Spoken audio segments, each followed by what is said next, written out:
திமுகனாலே தோல்வி தோல்விதான். வெற்றியை பற்றி திமுக பேசலாமா?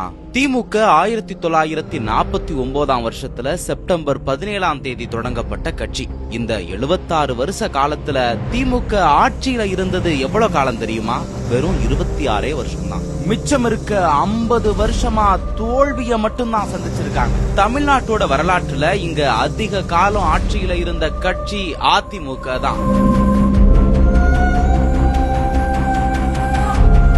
1976 வருஷம் ஜனவரி 31 திமுக ஆட்சி கலைக்கப்பட்டது. தமிழ்நாடு வரலாற்றிலேயே, ஏன் இந்திய வரலாற்றிலேயே ஊழலுக்காக கலைக்கப்பட்ட ஒரு ஆட்சி திமுக ஆட்சி தான். எம்ஜிஆர் காலத்திலேயே 13 வருஷம் தொடர்ச்சியா வனவாசம் போன கட்சி திமுக.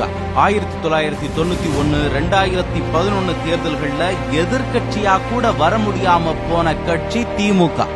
அம்மா ஜெயலலிதா காலத்துல 2011 சட்டமன்ற தேர்தல்ல தோல்வி, 2014 மக்களவை தேர்தல்ல தோல்வி, 2016 சட்டமன்ற தேர்தல்ல திரும்பவும் தோல்வி. அதிமுக கூட்டணி இல்லாம தனியா நின்னு கூட தேர்தல்ல வெற்றி கண்டிருக்கு.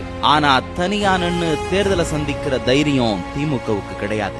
அப்படி தனிச்சு நின்னு இருந்தா இன்னும் பல தோல்விகளை திமுக சந்திச்சிருக்கும். திமுகனாலே தோல்வி, தோல்வின்னா திமுக. 50 வருஷமா திமுக தோல்விய மட்டும்தான் சந்திச்சிருக்காங்க. அதுவும் மைனாரிட்டியா தான் காலத்தை ஓட்டிருக்காங்க. இந்த தேர்தல்லையும் படு மோசமா தோற்கத்தான் போறாங்க. ஏன்னா தோல்விங்கிறது திமுகவோட டிஎன்ஏலயே இருக்கு.